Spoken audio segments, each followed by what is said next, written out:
안녕하세요. 여러분의 삶이 눈부시게 빛나길 바라는 루나펄스입니다. 오늘 소개해 드릴 책은 한 번이라도 끝까지 버텨본 적 있는가 입니다.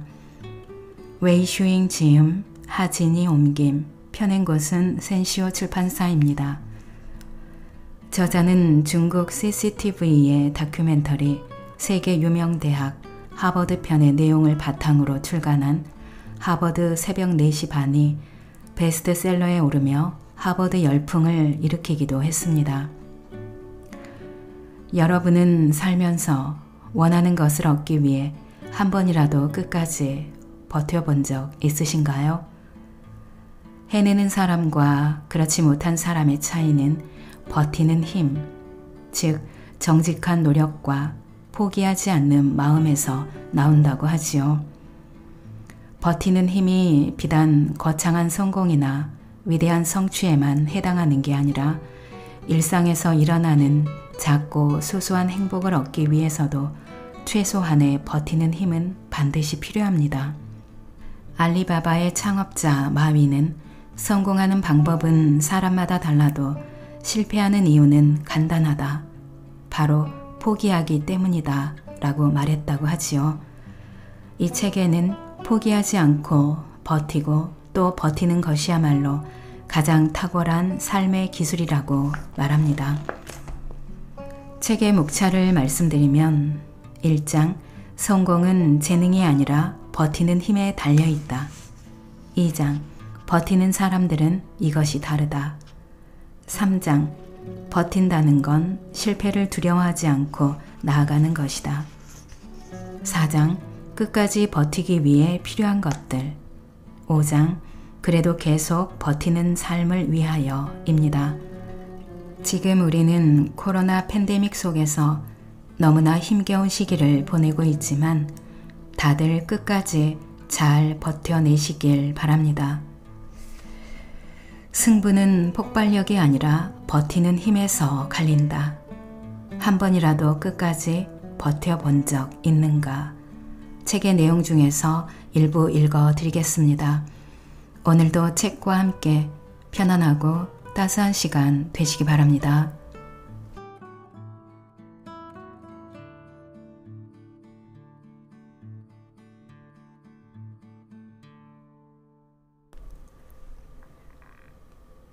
유혹과 시련에 흔들리지 않고 버틴다는 것.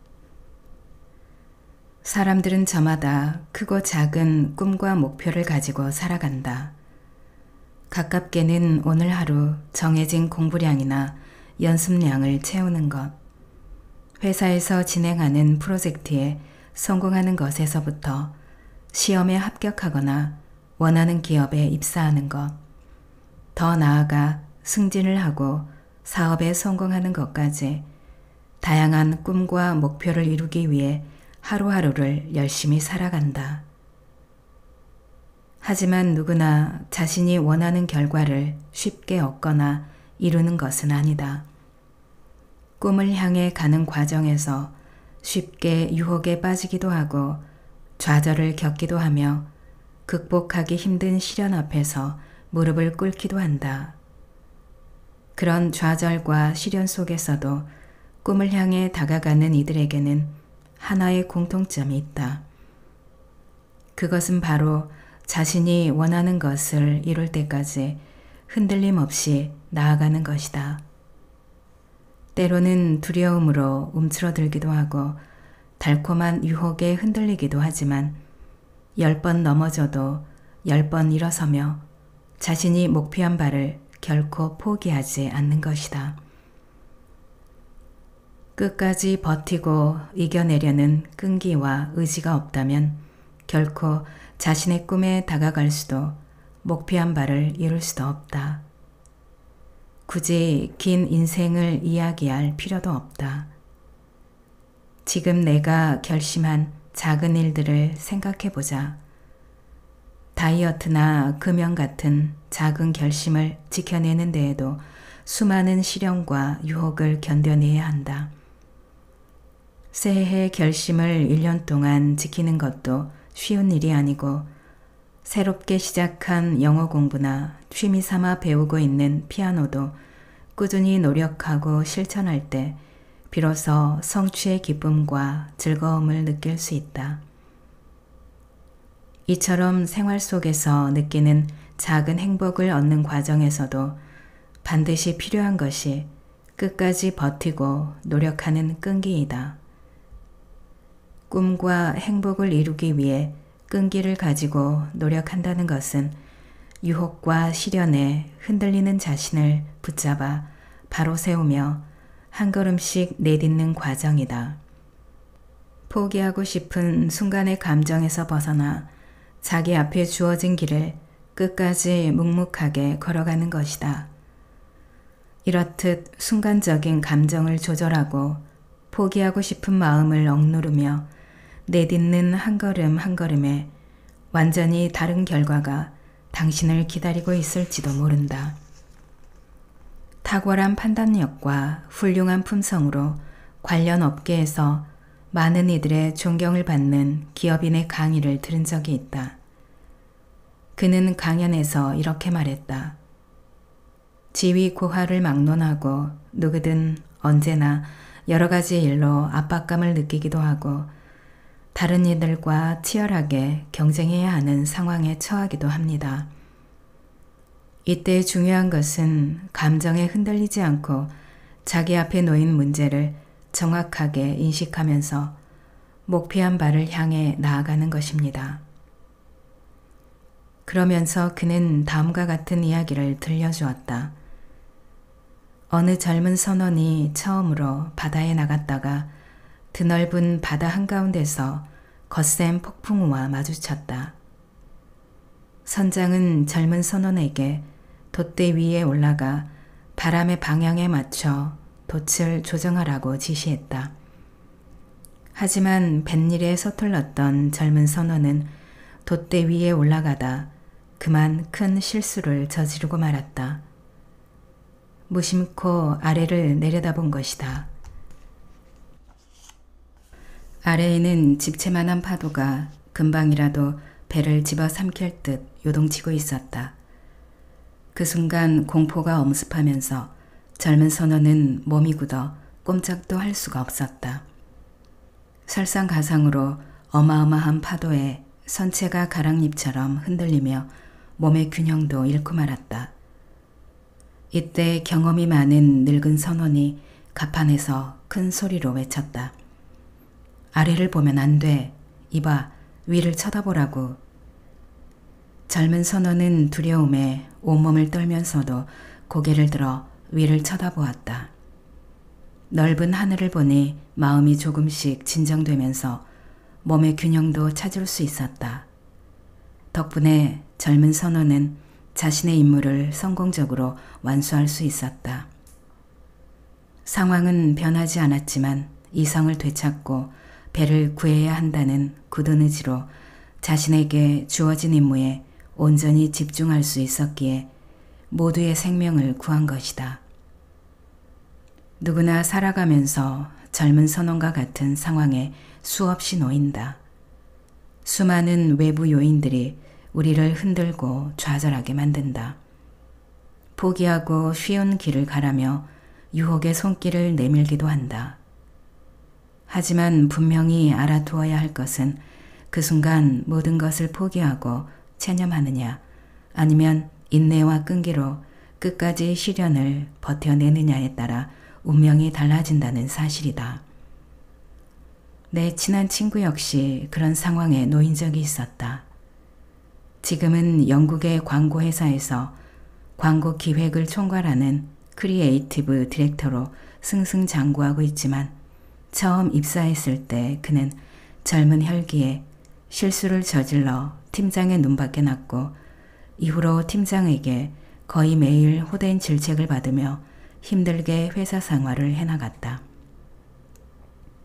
그 친구는 날마다 사표를 던지고 회사를 박차고 나오고 싶은 마음을 품은 채 억지로 하루하루를 버텼다. 한 번은 중국으로 출장을 온 그와 오래간만에 만나서 회포를 풀 기회가 있었다. 그 친구는 잔뜩 흥분해서는 자신이 회사에서 겪고 있는 상황을 이야기하며 팀장에 대한 불만을 쏟아냈다. 나는 그 친구를 위로하며 사표를 던지고 회사를 떠난다면 자신의 억울함을 풀 방법도 없고 불성실한 직원이라는 꼬리표를 달게 될 거라고 충고했다. 게다가 그 광고회사는 영국에서 실력을 인정받는 꽤나 유명한 회사였다. 나는 주위 사람들의 시선은 신경 쓰지 말고 마음을 단단히 먹고 회사에서 최대한 경력을 쌓아서 실력을 인정받는 것이 가장 중요하다고 일러주었다. 잠시 깊은 생각에 잠겼던 친구는 회사에서 좀 더 참고 견디기로 결심했다. 그리고 새로운 마음가짐으로 이전보다 더 열심히 일에 전념했다. 성실한 그의 업무 태도에 사사건건 트집을 잡던 팀장도 더 이상 꼬투리를 잡을 일이 없어졌고 얼마 지나지 않아 남다른 업무 성과를 인정받으며 회사 고위층의 눈에 들 수 있었다.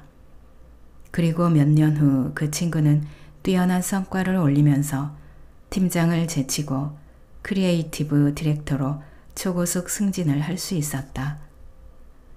복잡한 현대 사회에서 살아가다 보면 모든 것이 내 뜻대로만 흘러가지는 않는다.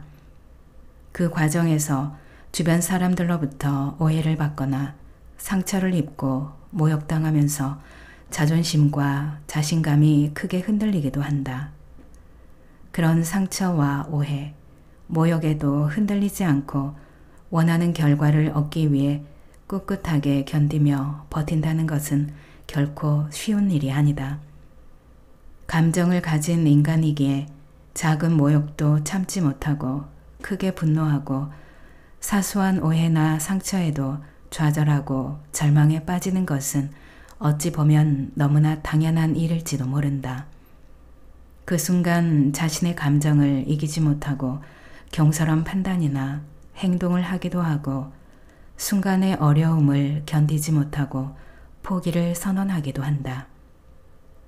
우리 주변에는 외부적인 요인에 흔들리며 순간적인 기분에 휩쓸려 후회할 선택을 하거나 해서는 안 될 말을 내뱉는 사람들이 셀 수 없이 많다. 반면에 치욕을 참아내고 시련을 이겨내며 원하는 결과를 이루어내는 사람은 그다지 많지 않다. 어떤 일이 일어나는 것을 막을 수는 없지만 나의 마음가짐을 바꾸면 그 일이 나에게 주는 의미는 달라질 수 있다. 그리고 마음가짐을 바꿀 때 자신이 처한 상황을 회피하고 도망가려는 소극적인 마음가짐에서 벗어나 상황을 주도해 나가는 적극적인 힘을 만들어낼 수 있다. 지금 포기하고 싶은 마음에 괴로워하고 있다면 다시 한번 마음을 다잡고 마지막 한 걸음을 내디뎌보라. 그 걸음이 내 앞에 놓인 미래를 바꾸는 첫걸음이 될 것이다.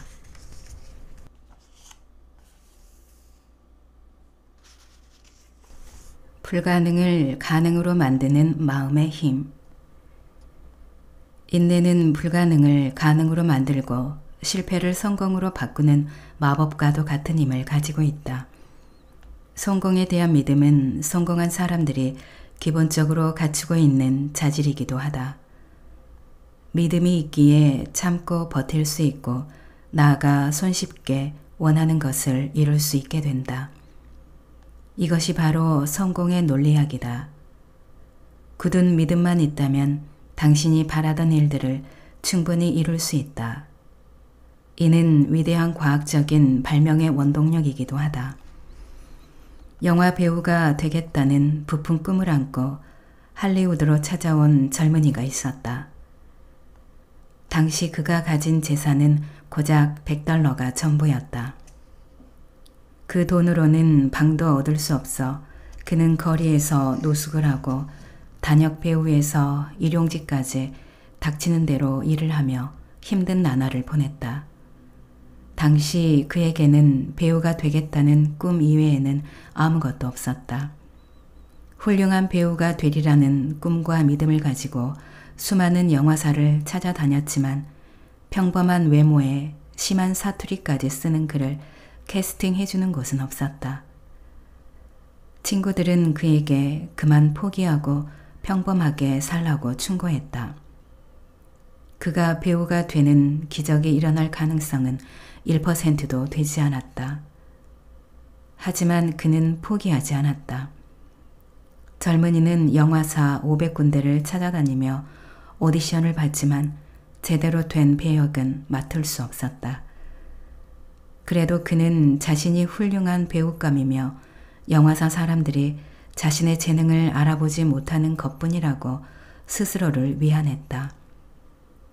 그 후라도 그는 계속해서 영화사의 문을 두드리며 오디션을 보고 떨어지기를 반복했다. 1500번째 오디션에서 떨어졌을 때에도 그는 포기하지 않았다. 이대로는 안 되겠다고 생각한 그는 새로운 방법을 찾아 다시 도전했다. 자신이 주연을 맡을 수 있는 대본을 직접 써서 제작자들을 찾아다니며 자신이 주연을 맡는 조건으로 대본을 영화화할 것을 제안한 것이다. 수많은 제작자들이 그의 제안을 거들떠 보지도 않았지만 수없는 거절 끝에 마침내 그의 대본을 영화화하겠다는 제작사를 찾을 수 있었다. 무명 배우가 직접 쓴 대본에 그가 주연으로 출연하는 영화를 제작하면서 위험을 감수하고 싶지 않았던 제작자는 제작비를 최소한으로 줄이라는 조건을 달았고 영화는 최소한의 비용으로 28일 만에 완성되었다. 하지만 영화가 개봉된 후 관객들의 반응은 엄청났고 그 해에 미국에서만 제작비의 50배가 넘는 돈을 벌어들였다. 그 영화가 바로 로키이고 대본을 쓰고 주연까지 맡은 무명의 영화배우는 다름 아닌 실버스터 스텔론이다. 대다수 영화 팬들은 스텔론이 성공할 수 있었던 것은 수없이 오디션에서 떨어지면서도 결코 영화 배우의 길을 포기하지 않았던 그의 인내와 끈기 때문이라고 이야기한다. 만일 성공할 가능성이 1%밖에 없다면 당신은 기꺼이 100배의 노력을 기울이겠는가? 어떤 선택을 할지는 저마다 다를 것이다. 성공할 확률이 너무 낮아서 모험하기를 원치 않는 사람도 있을 것이다. 반면에 1%의 가능성도 포기하지 않고 최선을 다해 노력하며 불가능을 가능으로 만들려는 사람도 있을 것이다. 하버드 대학 심리학 교수 앨런 랭어는 보편적인 실체가 아니라 개별적인 가능성을 찾는 데 중점을 둔 가능성의 심리학으로 학계의 주목을 받았다. 랭어 교수가 가능성의 심리학에서 제안한 첫 번째 가설은 인간은 자신이 무엇을 할 수 있고 어떻게 변화할 수 있는지를 알 수 없으며 모든 가능성이 열려 있다는 것이다. 하지만 인간은 습관에 얽매인 채 사유나 관념, 편견 혹은 고정관념에 갇히기 쉽다. 고정관념에 매어 있을 때 우리는 선입견에 사로잡혀 생각 없이 혹은 의뢰에 그려려니 하는 습관적으로 행동하게 된다. 그리고 사고의 전환이 없이 다른 가능성이 있다는 사실을 무시하게 된다. 랭어 교수는 나이가 들면 쇠약해진다는 것 또한 주입된 개념이라고 말한다. 노인들이 허약해지고 잔병 치레를 하는 것은 생리적으로 노쇠해지기 때문이 아니라 습관적으로 자신의 신체와 정신을 방치하기 때문이라는 것이다. 1979년 랭어 교수의 연구팀은 70대 후반에서 80대 초반의 노인 16명을 실험 참가자로 모집하여 이들을 현대적인 편의시설이 거의 없는 한적한 시골 마을로 데리고 갔다. 일주일 동안 실험 참가자들은 20년 전인 1959년 분위기로 꾸며진 집에서 1959년의 텔레비전 방송을 보고 1959년에 듣던 노래를 들었다. 뿐만 아니라 이들에게 마치 자신이 1959년으로 돌아간 것처럼 행동하도록 했다. 랭어 교수팀은 1959년을 살고 있는 양 연기를 하지 말고 실제 당시 자신의 모습이 되어달라고 요청했다. 실험 결과는 놀라웠다. 20년 전으로 돌아간 것처럼 일주일 동안 생활한 이후 참가자의 건강에 긍정적인 변화가 일어난 것이다. 청력과 기억력이 향상되었고 체중이 늘었고 악력도 현저히 향상되었다. 랭어 교수는 이러한 변화의 동력을 육체를 지배하는 마음의 힘이라고 칭하며 의학이 규정하는 늙음에 맞춰 우리 몸의 상태를 수동적으로 받아들이지 말라고 주장한다. 우리가 스스로를 정해진 틀이나 개념 안에 넣지 않고 변화할 수 있다는 가능성을 열어둔다면 우리의 몸이 실제로 변화할 수 있다는 것이다. 나이가 든다고 반드시 기억력이 감퇴하는 것도 아니다. 이는 뇌신경 과학의 연구 결과로도 증명되었다. 그렇다면 노화가 일어나는 원인은 무엇일까? 랭어 교수는 노화의 원인을 다음과 같이 분석했다. 우리는 젊은 시절 자신은 영원히 늙지 않을 것이라고 생각한다. 그래서 활기차게 생활하며 다양한 가능성을 찾아다닌다. 하지만 막상 자신이 늙고 쇠약해진다고 여기게 되면 모든 사물이나 세상에 대해 게으른 정서가 생기고 더 이상 가능성을 찾지 않게 된다. 이는 일종의 노쇠함을 그대로 수용하고 받아들이는 태도이다. 하지만 랭어 교수는 이 세상에 불가능한 일은 없으며 자신의 믿음만 있으면 불가능을 가능으로 바꿀 수 있다고 말한다. 랭어 교수는 어린 시절부터 테니스를 좋아했지만 학창시절에 복사뼈가 골절되었다. 의사는 그녀에게 앞으로 테니스를 치는 것은 고사하고 평생 다리를 절게 될 것이라고 했다. 하지만 지금 그녀는 건강하게 생활하고 있으며 여전히 테니스를 즐기고 있다. 30여 년에 걸친 가능성의 심리학 연구를 실천하는 과정에서 랭어 교수는 자신의 몸과 마음을 철저히 관리하며 평범하지 않은 시간을 보냈다. 그녀는 이 세상의 모든 일은 도전해 볼 가치가 있다고 생각했다. 아마 누군가가 그녀에게 안 돼 라고 말한다면 그녀는 왜 안 되는가 라고 반박할 것이다. 이 세상에는 본래 불가능은 없다. 그저 우리가 불가능을 가능으로 만들기 위해 도전하지 않을 뿐이다. 사실상 우리의 마음속에는 모든 부분에서 문제를 만들어내려는 심리가 있다. 완벽을 갈망하면서도 끊임없이 결함을 만들어내는 것이다. 이처럼 문제가 있다는 시각에서 세계를 보면 문제를 복잡하게 생각하게 된다. 따라서 우리는 자신을 대하는 방식에 주의해야 한다. 자신이 소유하고 있는 것을 최대한 긍정적으로 바라보아야 한다. 그러면 자신이 생각만큼 불행하지 않고 또 생각보다 훨씬 뛰어나다는 사실을 깨닫게 될 것이다. 마찬가지로 수많은 불가능도 가능으로 충분히 변화할 수 있음을 알게 될 것이다.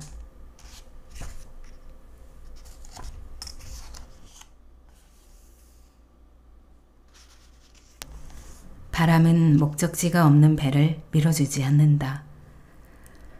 프랑스의 사상가 몽테뉴는 바람은 목적지가 없는 배를 밀어주지 않는다 라는 말을 했다. 정확한 목적지 없이 항해를 떠나는 선장은 없다. 그것은 죽음과도 같은 일이다. 정확하고 명확한 목표가 없다면 우리는 나침판을 잃은 배처럼 파도에 밀려 표류할 수밖에 없다. 반면에 명확한 목표가 있으면 어떤 결정을 내리고 또 어떤 방향으로 나아가야 하는지를 분명하게 알 수 있다. 우유부단하게 결정을 미루거나 함부로 포기하는 일 따위는 생기지 않는다.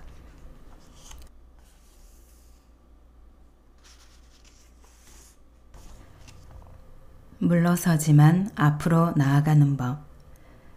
책은담에는 작고 좁은 길에서는 한 걸음 멈추어 남을 먼저 가도록 하고 맛 좋은 음식은 덜어서 남에게 맛보게 하라. 이것은 세상을 살아가는 가장 안락한 방법의 하나이다 라는 말이 나온다. 이는 한 걸음 물러서서 양보하는 마음으로 살면 인생이 즐겁고 편안해진다는 것을 의미한다. 이탈리아 조각가 미켈란젤로는 위기 앞에서 한 걸음 물러나는 지혜를 아는 사람이었다. 그는 오랜 시간과 노력을 기울여 작업한 끝에 마침내 다비드 조각상을 완성했다. 그런데 준공식이 얼마 남지 않은 어느 날 시장이 일부러 그의 조각상을 살펴보러 왔다. 시장은 이리저리 다비드상을 뜯어보고 나서는 이렇게 말했다.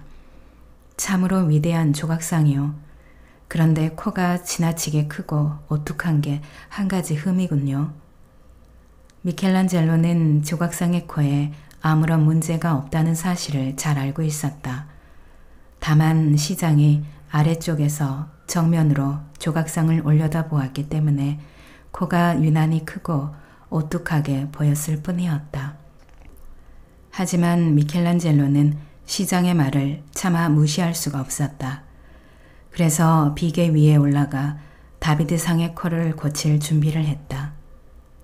이때 그는 끌과 망치를 집어들면서 아무도 모르게 대리석 부스러기 한 줌을 함께 움켜쥐었다. 그러고는 열심히 망치를 두드리는 척하면서 움켜쥐고 있던 대리석 부스러기를 조금씩 떨어뜨렸다. 멀리서 지켜보는 시장의 눈에는 그저 미켈란젤로가 열심히 다비드상의 코 부분을 다듬는 것처럼 보였다.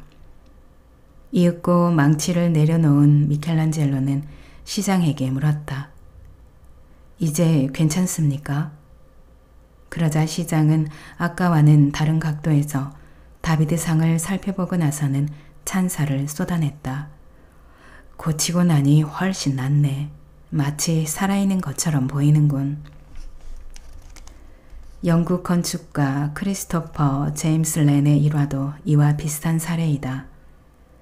윈저 시청의 실내 인테리어 설계를 맡은 그는 새로운 공법을 도입하여 서너 개의 기둥만으로도 천장을 지탱할 수 있도록 설계했다. 당시로서는 그 누구도 시도하지 않은 생경한 디자인이었다. 몇 년이 지난 뒤 시청이 완공되자 시위원회 원로들이 설계대로 건축되었는지 확인하기 위해 감사에 착수했다. 그들은 불과 서너 개의 기둥이 지붕을 지탱하고 있는 것이 믿기지 않았다. 그리고 그 설계로 안전에 문제가 생길지도 모른다고 판단했다. 원로들은 렌 경에게 기둥 서너 개를 추가하도록 지시했다. 렌 경은 위원회 원로들의 지시가 터무니없는 것임을 잘 알고 있었다. 자신의 설계대로 건축된 천장은 현재의 기둥으로도 충분히 지탱할 수 있었기 때문이다. 하지만 원로들의 지시를 따르지 않았다가는 파면될 것이 분명했다. 이에 렌 경은 약간의 융통성을 발휘했다. 렌 경은 원로들의 뜻대로 인부들에게 4개의 기둥을 추가하도록 지시했고 덕분에 검수 과정도 순조롭게 통과할 수 있었다. 그로부터 오랜 시간이 지난 뒤 윈저 시청 건물은 대규모 증축 공사를 하게 되었다. 이때 인부들은 시청의 기둥 4개와 천장 사이에 빈 공간을 발견했다. 겉으로는 그 기둥들이 천장을 안전하게 받쳐주는 것처럼 보였지만 실제로는 형식적으로 세워둔 것에 불과했다. 미켈란젤로는 한 걸음 물러나는 지혜를 통해 시장의 체면을 세워주는 한편 자신의 예술 원칙을 지키며 작품이 훼손되는 것을 피할 수 있었다. 렌 경도 표면적으로는 원로들과 타협하는 것처럼 보였지만 실상은 자신의 원칙을 그대로 고수했다. 만일 그들이 자존심을 지키기 위해 권위자들과 정면으로 대치했다면 어떻게 되었을까? 당시 시대적 상황으로 봤을 때 일개의 조각가가 그런 태도를 취하는 것은 계란으로 바위치기에 불과했을 것이다. 하지만 그들은 자신의 예술을 지키기 위해 자존심을 내려놓고 이보 후퇴를 선택했다. 그 결과 원칙을 지키면서도 자신을 보호할 수 있었다. 이처럼 진리나 원칙을 지키기 위해서는 때로는 후퇴하고 양보하는 융통성이 필요하다. 어느 외국 학자는 이런 말을 한 적이 있다. 진짜로 지혜로운 사람은 무작정 승부를 다투지 않는다. 필요할 때는 후퇴하며 희생을 감수한다. 한 발 뒤로 물러서는 것은 흔히 사람들이 말하는 굴복이나 투항을 의미하지 않는다. 그것은 인내 어린 타협이며 수양에 담긴 전략이자 서로 양보하며 분쟁을 없애고자 하는 지혜이다. 세상은 복잡한 이해관계로 얽혀 있다. 때로는 자신과 다른 의견을 가진 이들과 교류해야 하고 작은 갈등이나 마찰로 말미암아 관계가 깨질 때도 있다.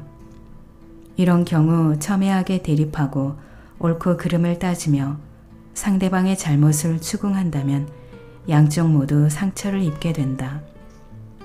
지혜로운 사람은 어떤 상황에서도 끈기 있게 참고 견디며 과격한 행동을 하지 않는다. 그리하여 순간의 화를 참으면 평화가 찾아오고 한 발 물러나면 세상이 넓어 보인다.